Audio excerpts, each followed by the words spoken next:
Hello everyone. This novel is filled with twists and surprises. As an omega in the wolf pack who is the center of attention, the heroine faces the challenge of adapting to her new life after bonding with Will. She has to carefully conceal her past as a rogue and her unique survival skills. However, a stern warrior in the pack named Ruby seems to be keeping an eye on her.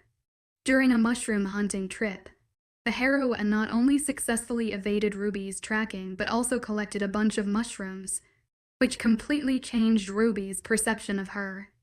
How can a seemingly weak omega make a powerful warrior look at her with new respect? There are quite a few mysteries here. Come along with me and let's dig into the details. Chapter 28. I stirred from my slumber, my eyes fluttering open in the soft morning light. A wave of surprise washed over me as I realized I was still in my human form. A rarity for me. Will's muscular arm draped across my body, holding me close in his deep sleep. As I shifted my legs, a dull ache reminded me of our passionate night, and I cowled and helped but smile, hoping the soreness would fade quickly. Carefully, I lowered my mental shields, allowing my supernatural senses to expand outward. The pack's activities filtered into my awareness, and I realized with a start that I had slept much later than usual. The aroma of breakfast wafted through the air, nearly finished. Last night's cascades had clearly taken more out of me than it anticipated. The blush crept across my cheeks as memories flooded back, and I glanced over my shoulder at Will, still lost in his dreams. My omega abilities had mostly recovered, and I felt confident I could navigate the day without shielding. Probing deep into my mind, I saw our mate bond shimmering brightly. An ethereal tether connected me to Will. I studied it with fascination, marveling at its pure energy and beauty. It was a shame that only those with an ongezo unique sensing abilities could perceive it, but perhaps there was a way to share this wonder. I carefully rolled over to face Will, momentarily distracted by his chiseled chest and serene expression. Unable to resist, I ran my fingers through his hair, savoring the sensation of having hands instead of paws. It amused me that even this gentle touch didn't stir him from his deep slumber. Leaning closer, I pressed a soft kiss to his lips. The mate bond pulsed brighter, and I sensed Will's dormant emotions flickering to life as he began to wake. Then, he murmured. I pulled back slightly, waiting. Moments later, his eyes open and rose idly, reaching out with my mind. I located our private mind link, a gift of the mate bond. I sent him a vivid memory of the last few seconds, along with a detailed image of our glowing bond. Will blinked, clearly dazed by the memory and struggling to comprehend the image in his half-awake state. I chuckled softly before leaning in for another kiss, which he eagerly returned. As we parted, his voice thick with sleep, he murmured, "Okay, that I can understand. I still need some time to make sense of that picture." Contentedly, I rested my head against his chest. Will hugged me closer, burying his face in my hair and inhaling deeply. After a while, he spoke again, his voice muffled. I really can't find the ambition to get up at this point. I hummed lightly before responding. Well, breakfast is already half over, and if we don't hurry up, all we are going to get is dried oats and tea. He mumbled, "That is fine by me if I get to stay here." I hadn't had bacon in over 2 years, and I really wanted some. I decided to play dirty, although my voice held teasing tones. I have had dry toast for breakfast almost all year. Someone is making bacon and hash browns down there, and I really need a shower before I go anywhere.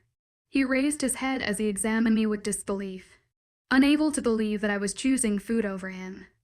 I tilted my head innocently as I informed him. Besides, if we don't get moving, Tony and Tiffany are going to come drag us out by our ankles.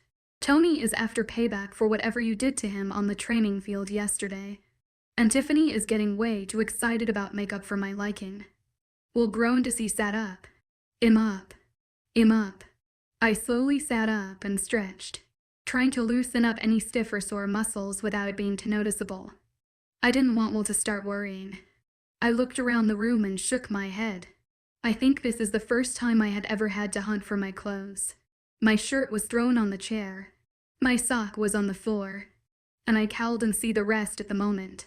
Will chuckled as he realized that I usually woke up in wolf form. I glanced back and once more marveled at his bare back before focusing on the difficult task of locating all of my clothing. A few minutes later, I was dressed and heading for a shower. The hot water was still an amazing luxury. Will's voice came through the mate bond. I will meet you downstairs. I sent back a silent confirmation. I headed down to the dining room as the smell of food filled the air. I hoped that there was something left besides toast, although I wasn't actually that fussy as long as I got something to eat. I heard familiar voices as I approached the door. Come on. It's the last of the bacon. Surely you can share some of it. Nope. Hands off. It's my bacon. I grinned. Will must have managed to get some bacon. And from the discussion, it was likely the last of the bacon. I was pretty sure that I could convince him to share a slice with me, even if he was giving John the cold shoulder. Please. Nope. Come on. I will trade a sausage roll for peace. I know you love these things. Besides, there is too much food on your plate for even you to eat. Nope. My bacon. I could sense John's shock from here as he gasped. Did you just turn down a sausage roll? Yes.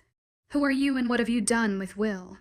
I entered the mostly empty room. It was pretty empty since breakfast was over.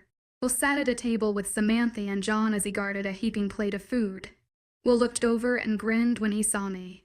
He patted the bench beside him. Come on. I saved you some food. I headed over eagerly. John gave in with a sigh as he realized why Will refused to share. Well, that explains it. Now I know why you aren't sharing.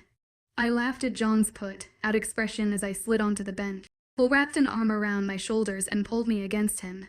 He held up a piece of bacon as he told me, I went through a lot of trouble to guard this while you were away.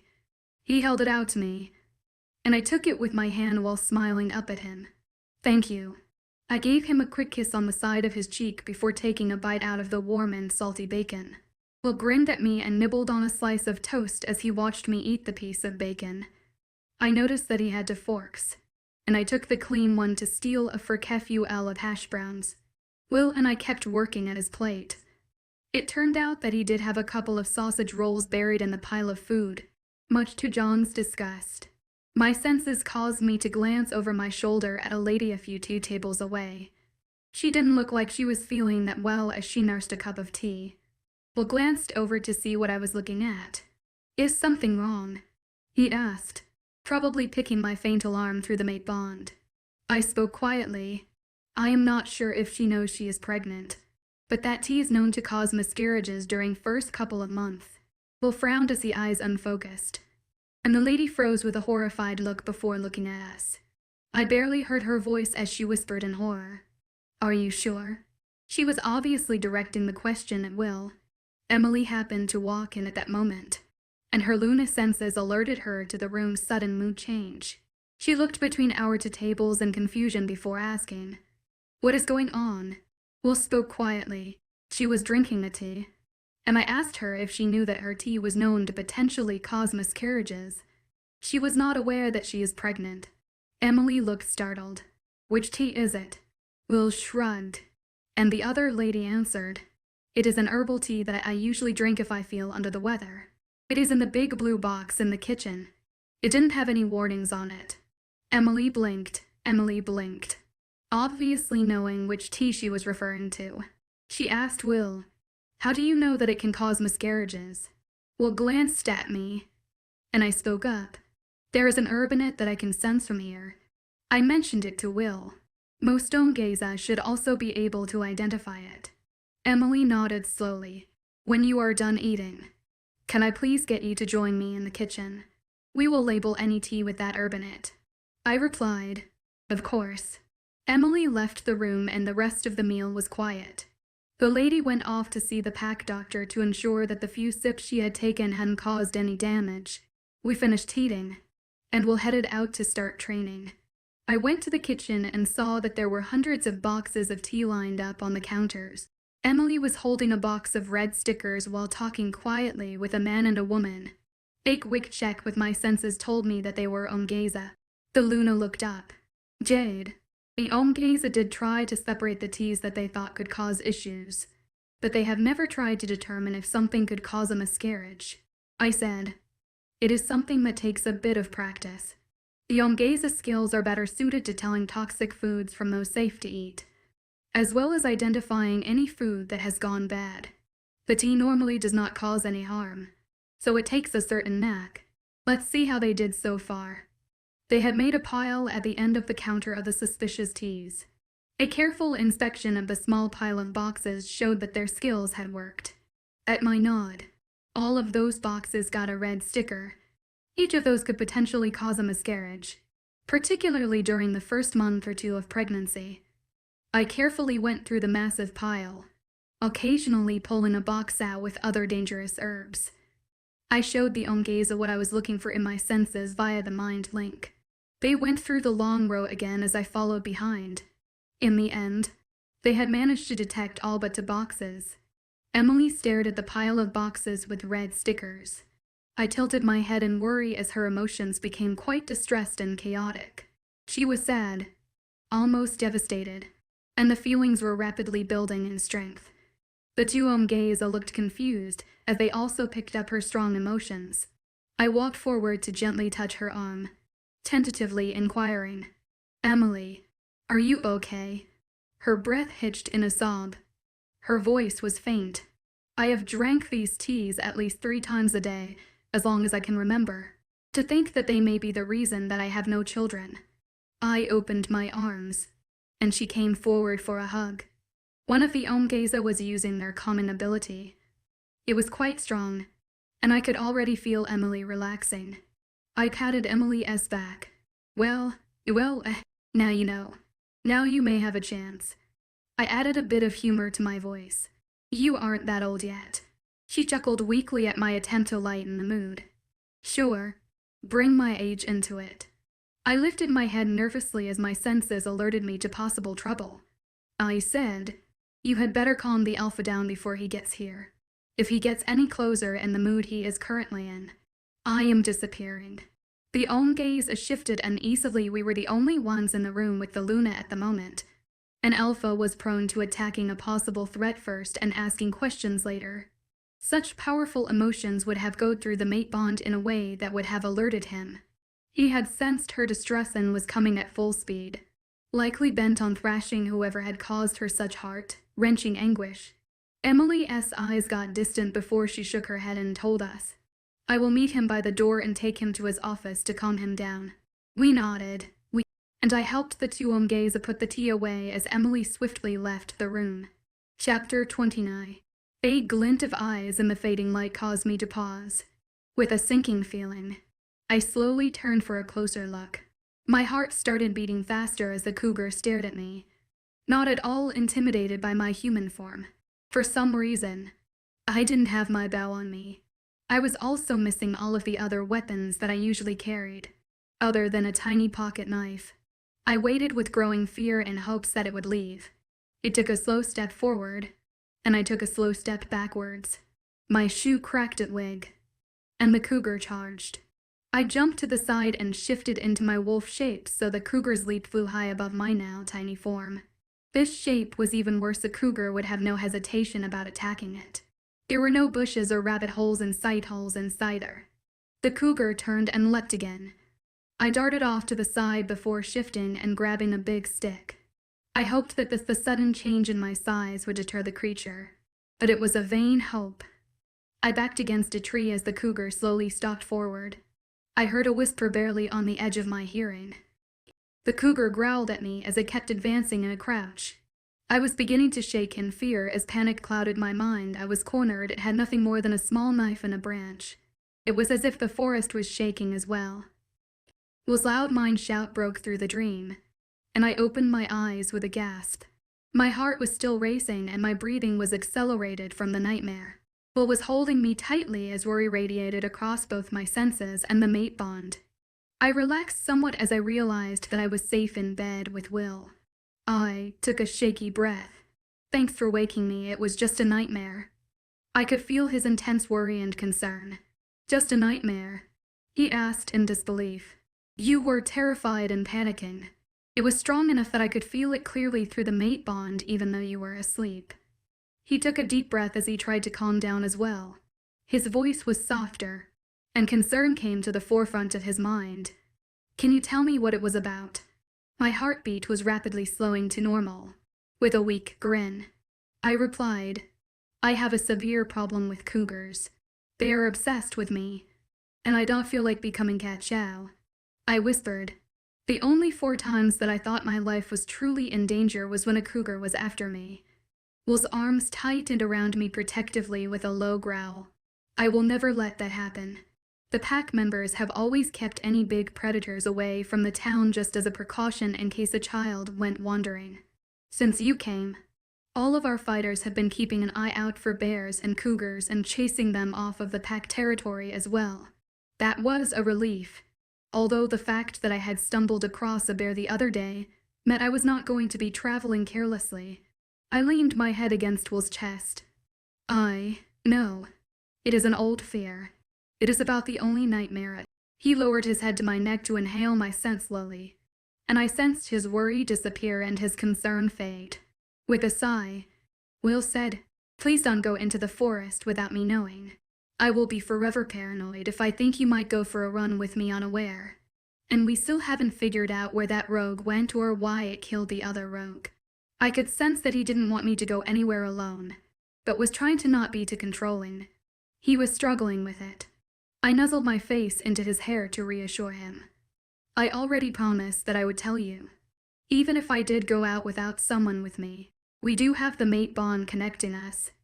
I sent a feeling of humor through the mate bond before mine speaking him. In other words, if I yell your name in a panic, it means get your butt over here right now. He chuckled weakly. You have no idea how glad I am that you are so easygoing. I know far too many fighters who would ignore my requests and probably wouldn't let me know if they were in trouble until they were at death's door. I leaned back to grin at him. It is the difference between a fighter with an inflated ego and a runt who has spent a few too many years as a rogue. I felt his relief and amusement. I cuddled up against his chest again and murmured, Besides, you wouldn't have wanted to meet the rogue that was killed anyways. We actually picked up his old scent trail while picking mushrooms. We promptly headed back to the pack house, but his scent had an undertone of old blood. I also managed to catch a whiff of the one chasing him, and it was clean. Will stiffened. I don't recall any mention of this earlier. I sighed heavily. I was told to save it until we were alone, and I really didn't want to kill the mood the last 2 nights. Will relaxed slowly, but still had a mixture of varied emotions. He was not impressed that I had kept something like this from him. Who told you to remain silent? Tony. And the 2 guards agreed. They didn't feel like being near me if you overreacted and came running. I guess I know what they were keeping from me. Will sighed in defeat. I rubbed his arm. There shouldn't be any need to keep secrets like that now that the bond is completed and has stabilized. You may overreact, but you shouldn't lose control. He sighed and dropped his head to my neck again. I contemplated a small dilemma for a moment. Will murmured, What are you thinking about so hard? I spoke in a contemplative tone. How badly will you react if I told you that I knew the rogue that evaded you? Will's breath caught as he stiffened again. I could feel his overprotective tendencies rising as he tried to restrain them. He succeeded in containing his reaction, although I could practically hear his thoughts despite not peeking into his mind through the mate bond. He knew that he had been my first, and with the mate bond firmly established, he was the only one capable of generating desire in my body. His jealousy had no real ground to stand on. I waited, letting my amusement leak into the mate bond. Will took a deep breath before saying, Can you expand on that comment? I traced my finger absently over his arm as I replied. He was more like a brother than anything else. I met him less than a year after my pack was destroyed. I was traveling with the original group of rogues who found me. At one point, a smaller pack invited them in. They didn't want to runt, so I had to keep going. JISK has issues with alpha commands and would never agree to join another pack after what happened to him. He traveled with me for years. He was the one who taught me most of the survival skills that I have. Everything from how to smoke meat to masking my scent. He taught me any little trick he could think of when it came to eluding anyone who may pursue me. He showed me how to climb a tree to evade ferals and how to pick up as many details as possible from any rogue scent. He killed a cougar that had me trapped in a rabbit burrow on different occasions. He was the one who actually helped me join the Black River Pack, although he had no way of knowing that the alpha would suffer a massive heart attack. He travels a lot since we parted ways, but I see him several times a year. He is the type of rogue that tends to hunt down the unlawful rogues. I was somewhat surprised when I picked up his scent on our territory. Will was silent for some time before he said, "Oddly enough, I think it would be interesting to meet him. I would be curious to hear his stories from when he traveled with you." I snickered. Oh, I am sure he has a few more stories than I would care to know about. I was quite clumsy when I was younger. I yawned, and Will hugged me slightly closer. "Sleep," he said. "Tomorrow will be another day." Chapter 30. Tiffany was talking about some sort of fancy dress that she was trying to get a store to bring in for her. I mostly tuned her out since dresses didn't really interest me. My fashion sense had something along the lines of if it keeps me warm and dry, then it is good. She froze mid-sentence, and I felt a wave of shock roll across her mind. I glanced at her and saw that she was staring at me with wide eyes. Will, Samantha, and John were also watching her in confusion. Tiffany leaned over to gently tug the wide strap of my tank top to the side, revealing the mark on my shoulder. Her eyes bulged out. "And when did this happen?" I thought that it was odd that Will seemed so relaxed, but I didn't expect this yet. She took a deep breath and a wave of frustration crossed her mind. She huffed. "I can't even pick up your scent under Will's to see if it has changed. Did you roll in a pile of leaves again? You seem to smell pretty strongly of the forest again." Samantha and John looked surprised. I guess that they hadn't noticed the mark either. I said, "I ran around with it all day yesterday and no one commented. My scent is weak because I am a runt, which is why the plants and Will's scent overwhelms mine so easily." Tiffany shook her head in frustration. "No one tells me anything important. I have to catch it myself every time. At least I have the morning off so we can catch up on gossip. What are your plans for today anyways?" I shrugged. "Not much. I was asked if I could help with lunch in the smaller kitchen, and this afternoon I have to put together some sort of a plan on how to teach people to both mask their scent and detect those who are doing it." Tiffany said, "Great. I can help with that this morning." Tiffany groaned as she complained, "Why did I agree to this again?" "I really have no idea." She perked up. "Oh, right. Gossip.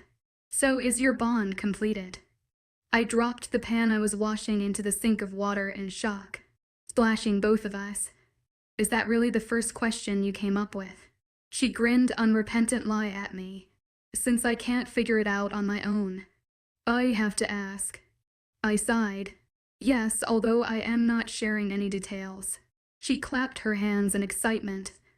"Has he seen those great imitations we bought?" "Tiffany, what is it with you and lingerie?" She pouted. "I dream of a maid of my own to drive insane one day. The worst part is that I haven't had any luck in finding him, and I made sure to see every guy who visits the pack or passes through. I have even gone to the worst parties in the creepiest packs just in hopes." She sighed, and I felt her mood become dejected. "I haven't had any luck in finding him." She glanced up at me in speculation as a thought crossed her mind. "You seem to know who Mark's mate was even before they met. Do you have any guess about who my mate might be? You have seen dozens of packs." Her mood shifted to hope and excitement. I said, "Mark was mostly coincidence since I had just met Cassie a couple hours before. Nothing is standing out in my mind at the moment." She sighed and dropped into a chair to gaze up at the ceiling. Disappointment and sadness radiated from her. I didn't like seeing her sad. I bit my lip lightly, and an old memory came to mind. I spoke slowly. "There actually might be a chance I can give you a lead, but I am not sure if my abilities are strong enough to pull it off." She sat upright in excitement. What? How I gestured to the doorway. Let's go to your room. It will be quieter and we won't be disturbed. She quickly led me upstairs. We sat on her bed, and I gently took her hands as I told her, I have never attempted to do this before. I am running off of something that someone once told me a long time ago. I am going to get you sit still. Close your eyes, and try to still your mind. The fewer emotions I have to sift through, the better. Okay. She nodded eagerly before closing her eyes and taking a deep breath. While she worked at calming herself down, I mind-linked Will. I am testing out one of my Omega abilities with Tiffany. Don't be surprised if you feel a few weird tingles across the mate bond. We are in her room, and her door is locked if you come looking for us. He swiftly replied, Thanks for the heads up. Possibly because I was with Tiffany in her room. I stretched my senses towards Tiffany and went below the surface. Her energetic mind was swirling with emotions that she was chasing around as she tried to force them into an inner peace. The varied colors of the emotions were distracting. It was like watching a hyper teenager try to meditate after drinking 4 or 5 espressos and energy drinks. With an internal sigh, I'd of deeper. What I was looking for would be hidden deep. Our hand-to-hand contact was needed for me to get this deep. It was much harder with her than it had been with Will. The emotions now were like a heavy fog, deeper and more primal. I kept moving with difficulty through the thick miasma, like with thick smoke. Just beneath the emotions was a clear area.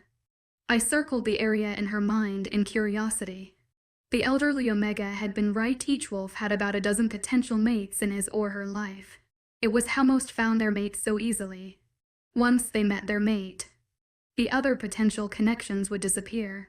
And once the bond was completed, the extras would have no chance of returning.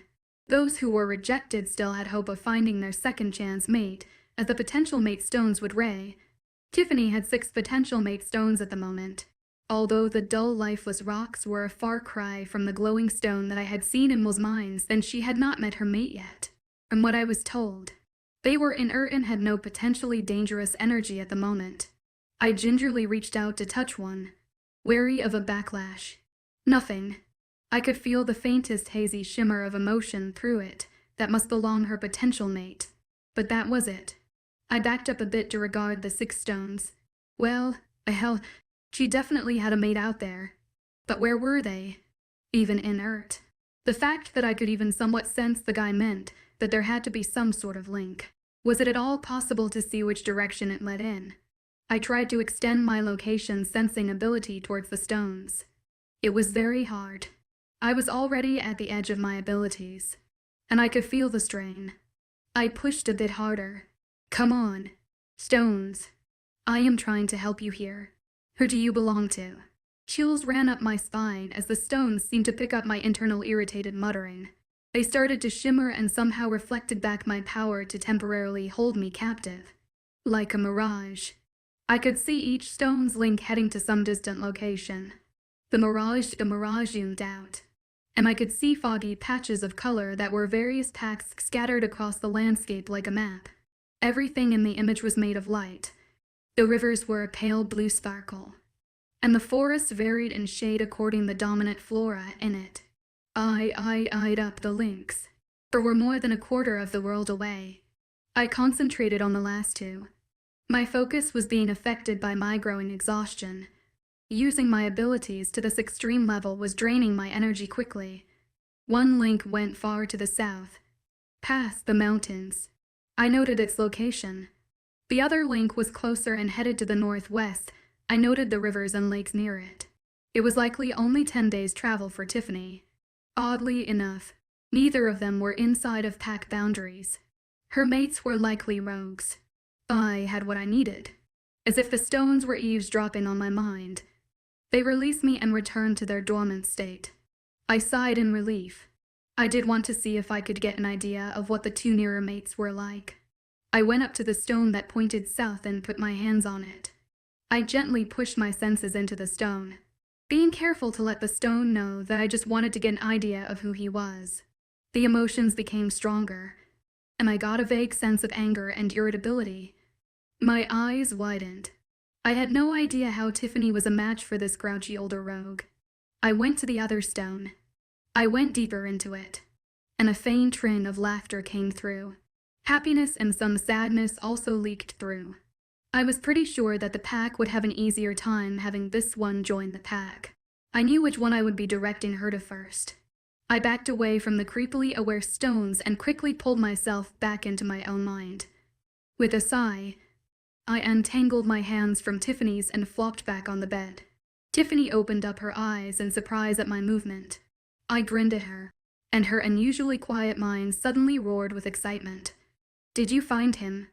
You need to fetch me a map showing quite a few nearby packs to the northwest," I said. The exhaustion was hitting me hard now, and I yawned.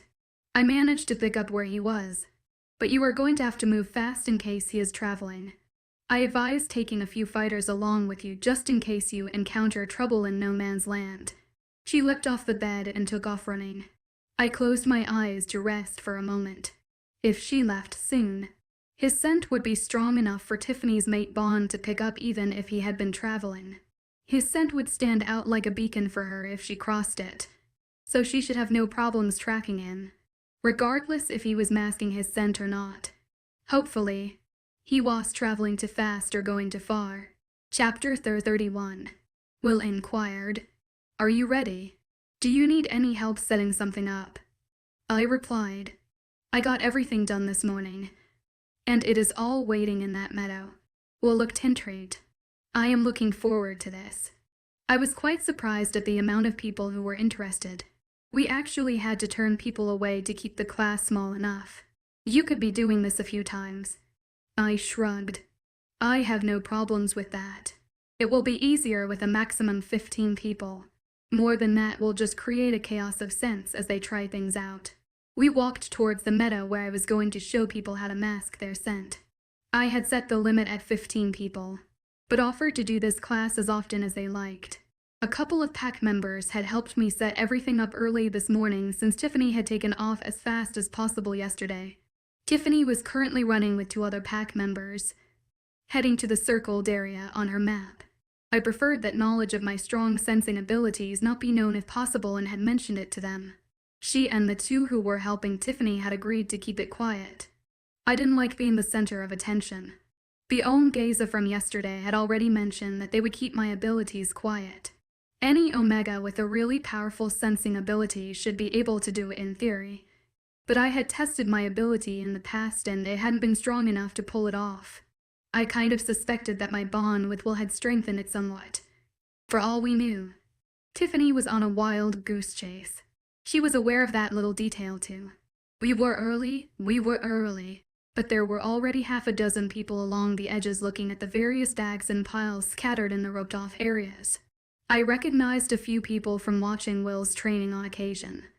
I blinked in surprise as I noticed Truby leaning against a tree, staring intently at the stuff in the meadow. I knew that the intense black-haired fighter would never harm me, but she was still creepy in my mind. Eventually, everyone had arrived. I took a deep breath and steeled myself to start to try and train these people. I had never done anything like this before and was flying blind. I was used to avoiding attention for my own safety, not trying to tell a bunch of fighters what to do. "Good morning," I called, feeling odd for speaking so loudly when I was used to being quiet. "Thank you for joining me. I am going to attempt to show you how to mask your scent, and then we are going to try and pick out such scents."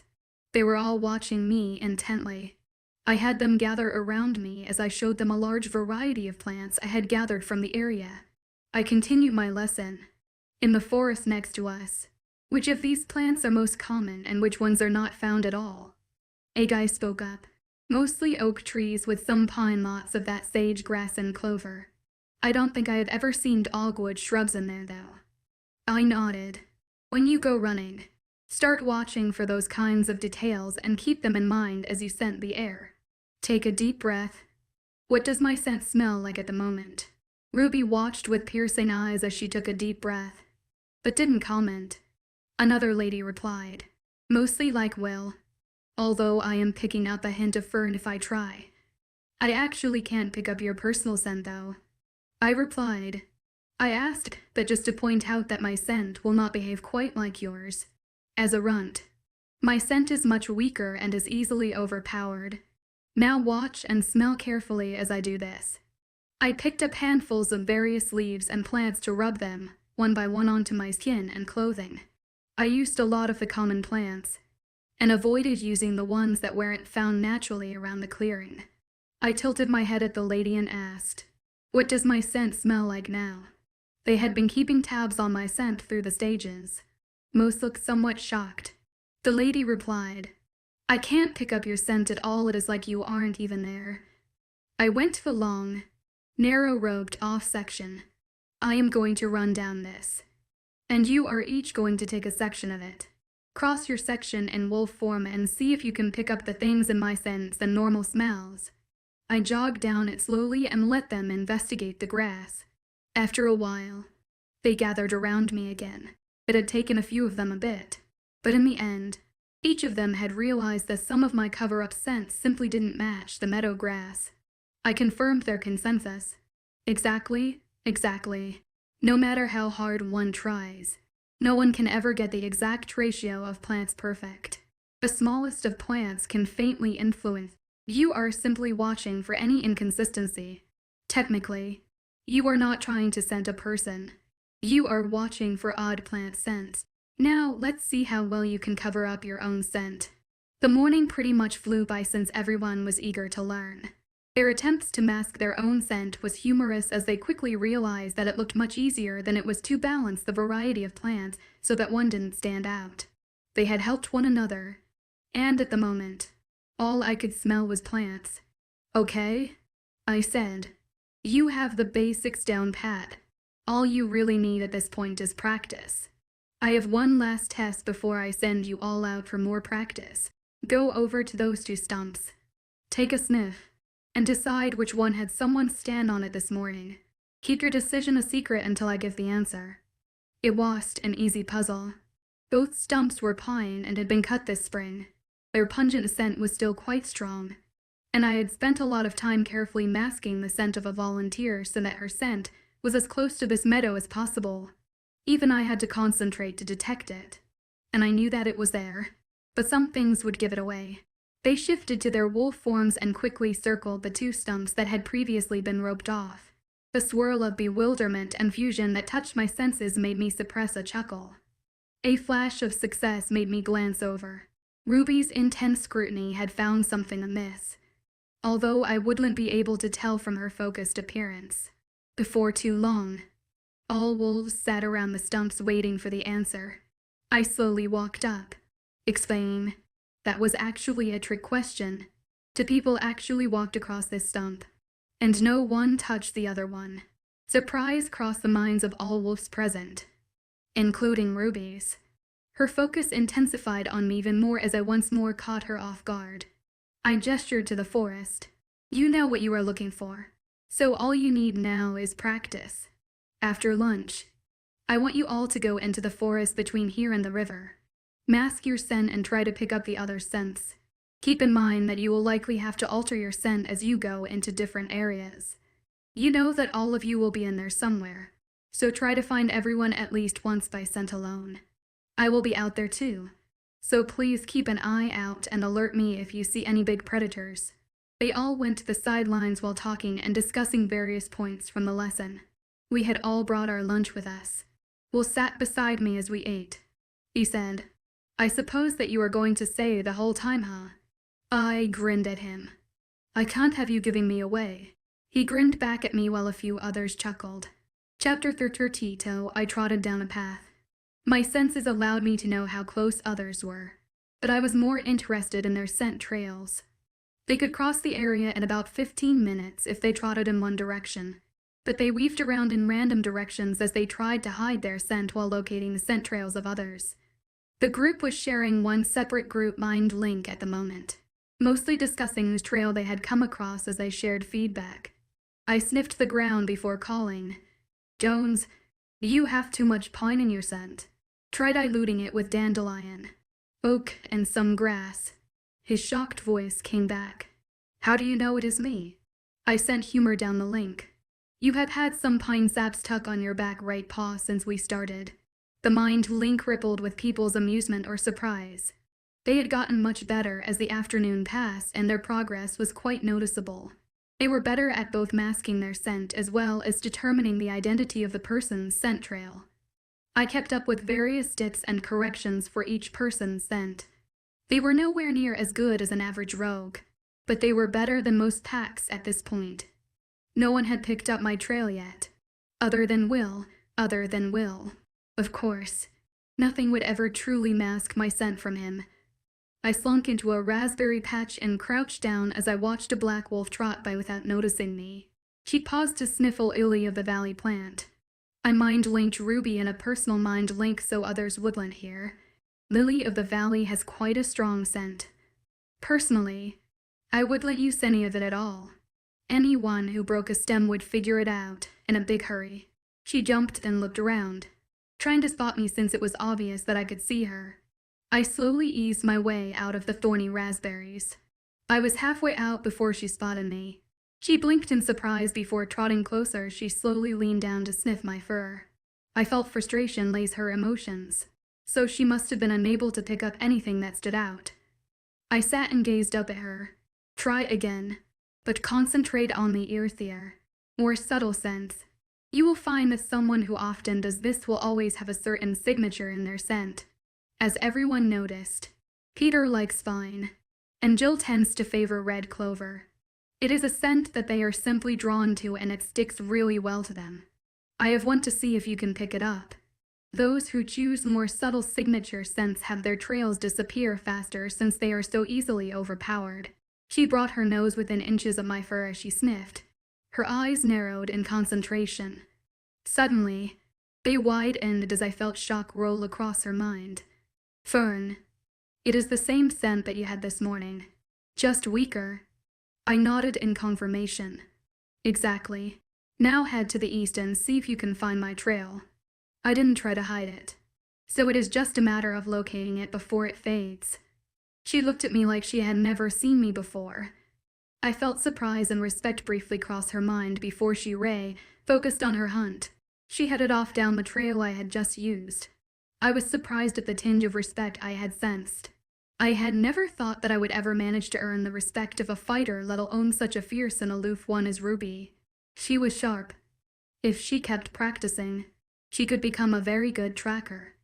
It amused me to think that Jisk might actually have his trail uncovered if he passed her again. Although, unless he was in a hurry, he would use the forest highway, and it was nearly impossible to track such a trail from the ground. Eventually, we all gathered back in the meadow to discuss whose trail had been the most noticeable and go over any difficulties they may have encountered. It was almost time for supper, but they were resisting the hints that we should head back. This group was very determined to learn. Jill looked at me as she said, "How far did you go?" "I don't think I found your trail," I replied. I went between the river and the meadow 3 times using different routes that were far apart. Anyone going side to side would have crossed them. She said, "I guess that is just a reflection of experience." I nodded. "Yes, you can come back later, but my scent will likely fade in a few more hours. Once you get better, you will notice that it is truly impossible to cover up one's scent. All you are doing is making it harder to find. I can easily pick up another rogue's scent, and they could detect mine if they know what they are doing." One of the guys spoke. "I assume that it will take at least a few weeks of practice before we get to that level."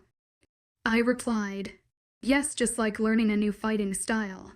It takes time and a lot of practice. That being said, unless you plan on missing out on a steak dinner, we had better head back." I felt shock roll across the group as they sniffed the air. The mouth-watering smell of barbecued steak was strong enough to easily smell in human form. The one guy was stunned. How on earth did we miss that smell? I chuckled at his reaction. You were focused on the small details to the point that your mind excluded the other sense to help you concentrate. Just keep that in mind so you don't forget about it in the future. He shook his head, and everyone headed quickly back to the pack house to ensure that they didn't miss out on their piece of steak. Chapter 33. I stared at her in shock. "I am not sure I heard you right. You want to go mushroom hunting? Ruby washed phased. Yes, I Calden comprehended. She had come to me to ask if we could go mushroom hunting.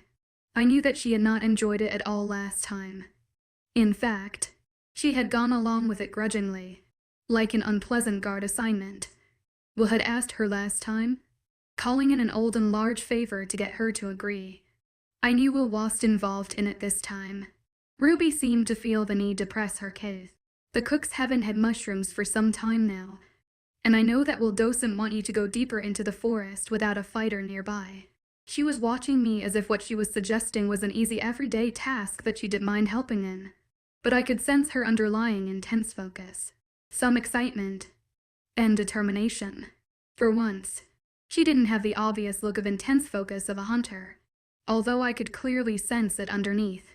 I had never seen her try to hide her focus before. She wasn't doing very well at it, either. I finished folding the tablecloth as I looked a bit beneath the surface of her mind. She was obviously after something, but there was no treachery or anything like that. Perhaps she wanted more lessons on scent detection, but I kind of doubted it. Sure, we can go, I replied, placing the tablecloth in a basket. When do you want to leave? Her answer was immediate. I am free now. I chuckled in spite of myself. Well, help me fold up this monstrosity of a tablecloth before we grab the collection bags. And then we can go. She briskly helped me fold up the last tablecloth that belonged to the table that could seat 18 people. She already had the collection bag, so we headed out. I trotted under a bramble bush to fetch several mushrooms. My back was to Ruby, but I could feel her human form watching me like a hawk. There was no threat in it, though. It was like she was trying to discover something. I mind-linked her with a bit of amusement. Was there something in particular you wanted to discuss or learn this time? I could sense her surprise with my senses, but her voice didn't show it. Not really. I wouldn't mind learning how to scent a truffle out, but I am mostly out here to help the cooks. I snorted my amusement. Liar. I kept my tone light and amused. She stiffened at the slight insult in the getting caught. Her voice was cool. What makes you think that I am lying? I looked back over my shoulder at her with a curious expression as I replied. When someone has been a rogue for a long time, a lie is as obvious as a masked scent trail. That isn't taking into consideration the fact that you have been staring at me with the intensity of a coursing hound waiting for the restraints to be removed so it can be loosed on the hunt. She blinked in surprise. I grabbed a mushroom and came back. She bent down to take it from me. I had a sneaking suspicion that she truly wanted to learn some rogue tricks, but refused to come right out and admit it. I decided to give her something to think about. I looked up at her with a serious expression. I have met those who favor the obvious body language that announces that they are fighters to be reckoned with. Yours is extremely obvious, and you must have trained yourself to do it. It has its own uses, but it also nearly eliminates the ability to succeed in a surprise attack since an opponent would have already marked you as trouble. She looked at me with slight surprise, although I could sense that her mind was whirling as she examined several past theories and assumptions about her body language and stance. The idealist image of a strong and proud fighter was probably her inspiration, but such fighters were rarely underestimated by opponents. I could tell that she didn't quite believe me, although she was trying to figure out what had prompted such a comment completely out of the blue. I glanced around. We actually weren't that far from where I had first played Catch Me If Kin with Will. There were quite a few bramble bushes, rose bushes, and other sprawling plants in the area. Perhaps a demonstration would help her understand what I meant. I sat and tilted my head at her. Can you please shift? She instantly shifted and looked down at me while testing the air, assuming I wanted to touch on more tracking training. I dropped every hint of puppy behavior or body language that I normally used. I had learned over the years that others had an easier time with my runt size if I included some puppy-like nuances, and I rarely dropped them all, even if no one was around. Her eyes widened as her head reared back slightly at the sudden change. Instead of facing a runt that reminded her of an innocent, defenseless puppy, she now clearly saw a cautious, experienced rogue in miniature. My voice was quiet, but serious. Any wolf out there can outrun me. I put a bit of humor into my voice. But let's see you catch me. With zero warning, I bolted under the bramble bush and took off at full speed. Ruby was stunned, and it took her a few seconds to get over her shock to follow. Chapter 3. Lay on a patch of grass and looked at the pile of mushrooms in front of me. I could sense Ruby's frustration off to the side somewhere. When I had first run with Will, I had been running through unknown territory and had done fairly well. This time, I knew the lay of the land. Ruby had been trying to catch me for a couple of hours with no success. I had lost her well over a dozen times, only to appear from the side and yet at her, just before taking off again. She was not taking it well. She had prided herself on being a top fighter, but discovering that she couldn't catch a runt was not a pleasant realization for her. I had pulled every trick I possessed out of my sleeves for this example. She thought that I was just running and hiding, but I had actually been collecting mushrooms while evading her. It was good evasion practice for me, but the pile of mushrooms that was bigger than me was going to be a shock for her. I felt her finally locate my scent again. I hadn't paused to really mask it, so it was hard to find. I laid on my side lazily and fluffed up my fur before putting on my best innocent puppy expression. She came at a run through the bushes, only to slide to a stop in surprise. I smiled at her as if the last few hours hadn't happened. My voice was innocent. Do you think that there is room in your bag for these? I also found 2 truffles, but I need help digging one up. She looked at me as if I had grown to heads. I could feel her incredulousness and shock as she simply couldn't merge the innocent puppy run act with the sly rogue that had evaded her time and time again. She was still staring at me in disbelief. She could see the puppy, like traits I was using now that she had seen me without them, but she still couldn't make her heart believe what her head knew. Her heart and instinct saw the puppy traits in my petite size and wanted to protect me. I tilted my head and colored my mind voice in fusion. Is something wrong? She blinked slowly at me. Her reply sounded like each word was being pulled reluctantly from her. How did you do that? It shouldn't be possible. I chuckled and shook out my fur as I sat up, dropping all but the couple of puppy traits that I usually wore. I felt her surprise as she saw the change once again.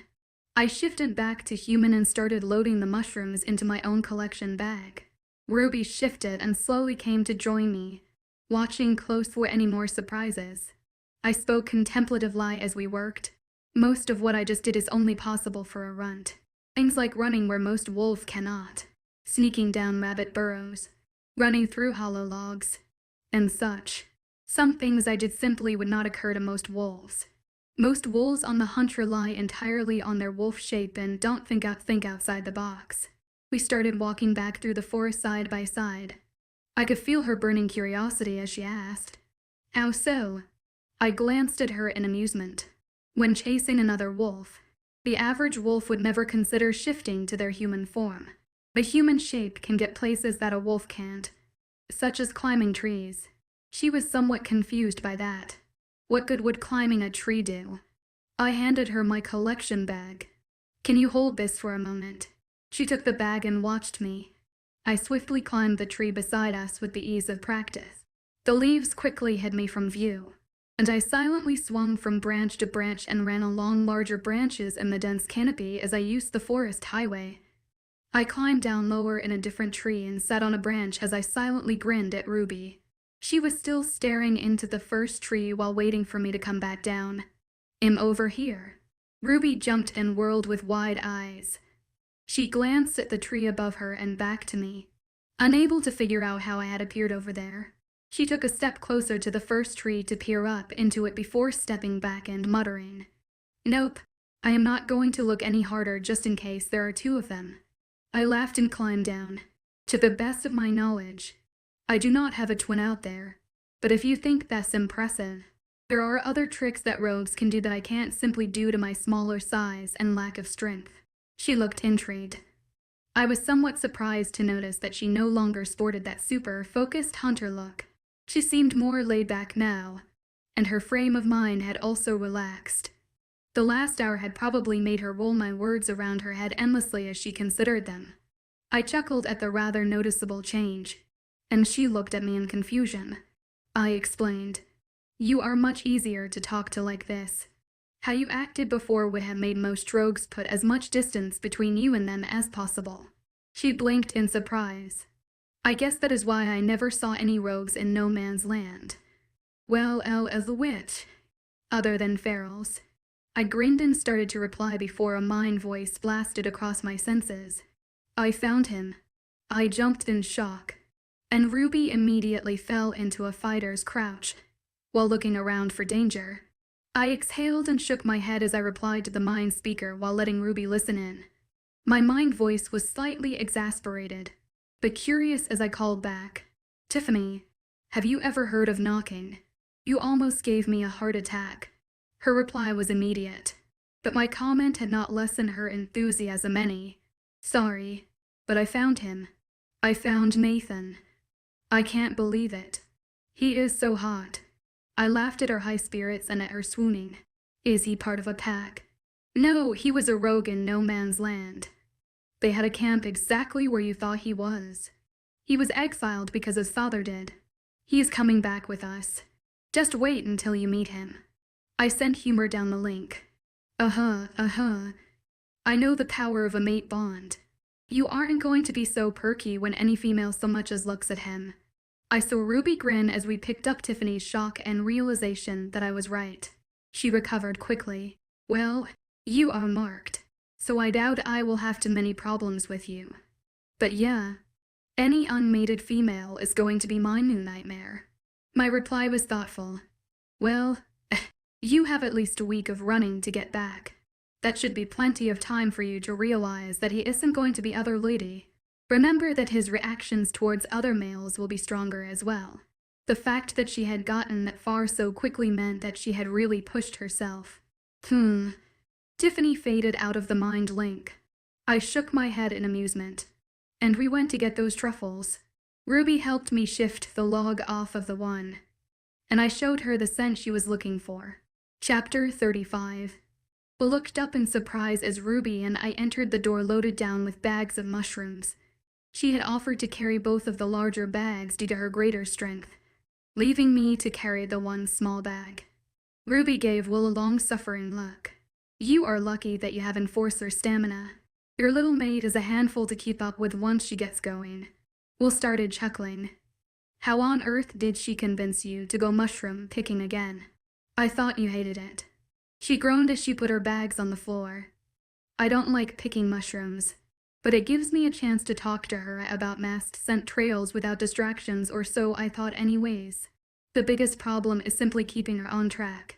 You can be in the middle of a conversation and she will disappear under a bush, or she will change the topic with lightning speed if she smells a truffle or unusual plant. Will looked shocked. He had obviously never heard Ruby talk so much in one go. She had really loose and up throughout the day. I was not walking beside the same werewolf that had helped me fold the tablecloth this morning. I grinned at Will. Next change of topic. What are you doing here so early? Usually train for several hours longer than this. I once more felt Ruby's frustration as she managed to miss something unusual that was obvious to me. She was getting quite irritated at herself for not noticing such things, but she was determined to improve. Her intense focus was now hidden deep. I could sense it, but couldn't see it.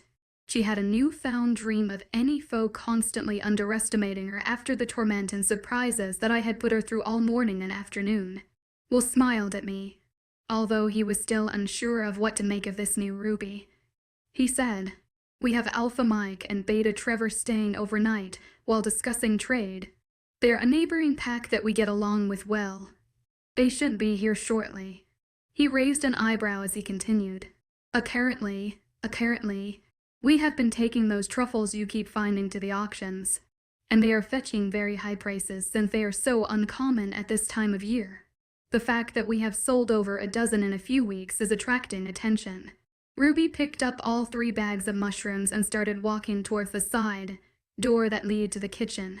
She paused and said, "We'll have to do this again in a few days. See you later. Thanks for the help. Just let me know when you want to go again." "Will do." She left the room as the door swung closed behind her. Will watched her go in shock. He turned to me with wide eyes. What did you do with Ruby? I have known her since we were little. And the person that just left the room is not Ruby. I felt Ruby's amusement and sense of achievement as she overheard his comments from her hiding spot down the hallway. She was looking forward to seeing other people's reactions, looking at him with an innocent expression. I replied, "We took a few runs through some bramble bushes, climbed a few trees, splashed around in a creek, and dug up a few truffles." He rolled his eyes and replied in a dry voice, "Of course." I grinned heavily as a silent admission to being guilty, and spoke in a low, evil voice, "Oh yeah. I drove her crazy too." He chuckled and shook his head. I am curious to see how long these changes stick. I grinned up at him mischievously. That depends on how much longer I can keep tricking her into thinking that she actually dislikes collecting mushrooms. Will roared with laughter, and I felt a jolt of emotions pass through Ruby's mind from her eavesdropping location. The reverse psychology would likely drive her crazy all night long as she tried to unravel what I meant. She had no clue that I knew she was there and was able to sense her presence and emotions. So far only the alpha, Luna, Will, Tiffany, and a handful of others knew that I had been an omega and still possessed those abilities. None of them would mention it until I wanted to make it known. Until Ruby came along. No one else had ever examined me carefully enough to realize that there was more under the surface than meets the eye. At the moment, she was the only one who could see the rogue that I had carefully hidden beneath the surface. I was kind of looking forward to messing with Ruby's head in the future. I went with Will to enjoy some time together before our guests arrived.